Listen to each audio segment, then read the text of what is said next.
Bismillahirrahmanirrahim.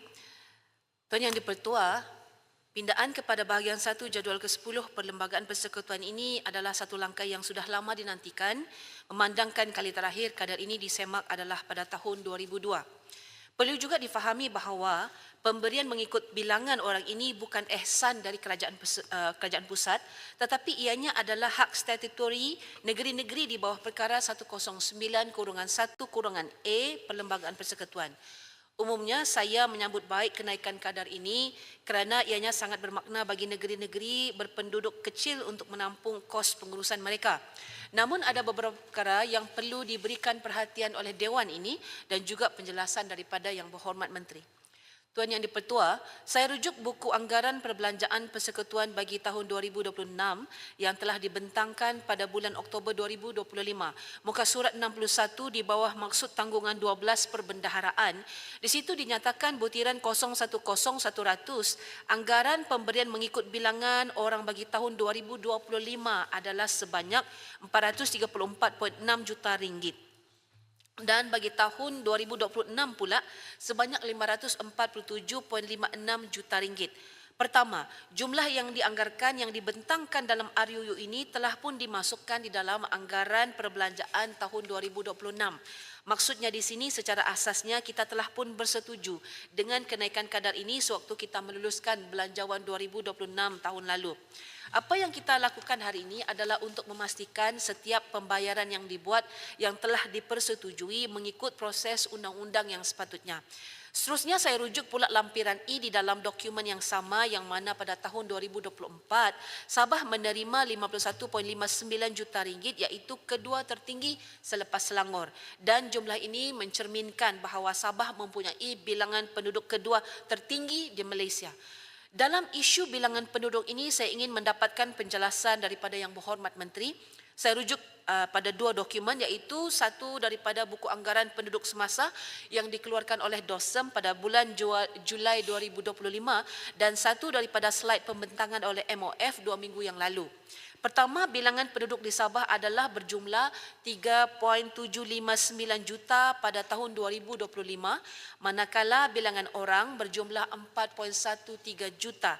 Terdapat penambahan kira-kira 371,000 untuk di Sabah dan pada kadar 4.13 juta itu digunakan bagi mengira jumlah pemberian yang perlu diberikan kepada Sabah. Saya lihat data di Selangor pula yang mana jumlah bilangan penduduk bagi tahun 2025 adalah 7.4 juta, manakala jumlah bilangan orang adalah 6.453 juta orang. Terdapat pengurangan kira-kira 1 juta. Berdasarkan angka yang diberikan, pemberian kepada Selangor dikira pada kadar yang lebih rendah berbanding jumlah penduduk mereka iaitu berbeza dengan Sabah. Justru saya ingin dapatkan penjelasan. Apakah sebenarnya formula yang digunakan?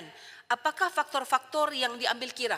Saya difahamkan definisi antara kadar bilangan orang dan kadar bilangan penduduk adalah berbeza yang mana bilangan yang merujuk kepada jumlah individu secara umum manakala bilangan penduduk merujuk kepada jumlah orang yang menetap secara sah ataupun tetap di sesebuah kawasan termasuk warga negara dan bukan warga negara. Jika definisi ini benar, sememangnya kerajaan wajib memberikan penjelasan mengenai formula yang diguna pakai. Tuan Yang di-Pertua, peningkatan kadar dari 15 hingga 42% sememangnya diperlukan khususnya kepada negeri-negeri yang berpenduduk kecil seperti Perlis yang menerima kenaikan setinggi 40.8%. Saya tiada isu dan saya alu-alukan. Dan peningkatan 25% daripada jumlah peruntukan keseluruhan bagi tahun 2026 juga saya alu-alukan. Namun pada masa yang sama, adakah formula satu saiz untuk semua ini benar-benar mencerminkan semangat layanan yang lebih adil seperti yang dinyatakan di dalam huraian RUU ini?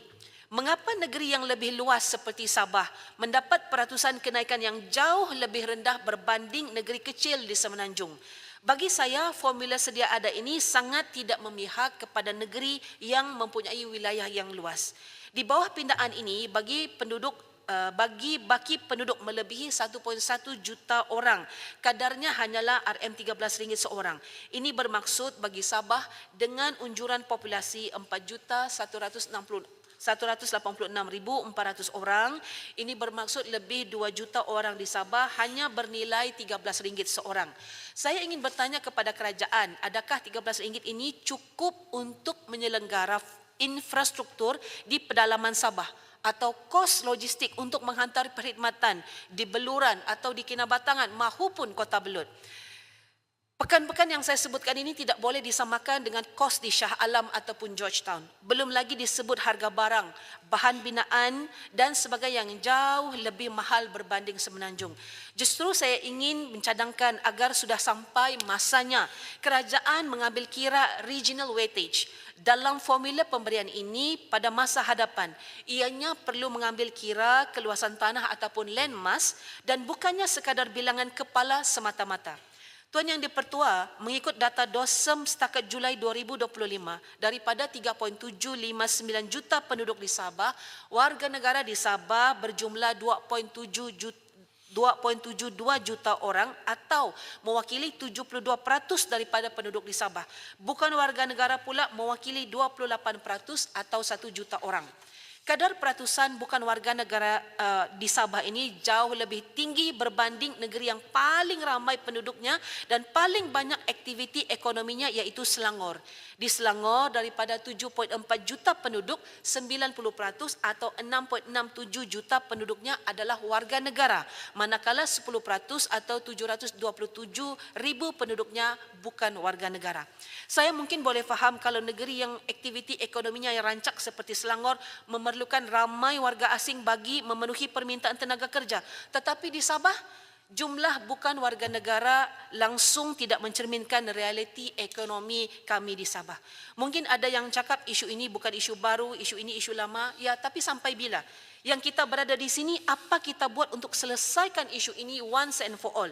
Isu ini bukan saja merugikan Sabah tetapi merugikan kerajaan persekutuan yang perlu membelanjakan kos yang besar setiap tahun seperti kesihatan, keselamatan, infra dan sebagainya. Tuan Yang di-Pertua, di kesempatan ini juga saya ingin tegaskan bahawa kenaikan pemberian ini tidak boleh dan tidak akan sekali-kali dijadikan alasan untuk melengah-lengahkan atau mengurangkan tuntutan pemberian khas 40% hak Sabah di bawah perkara 112C dan 112D.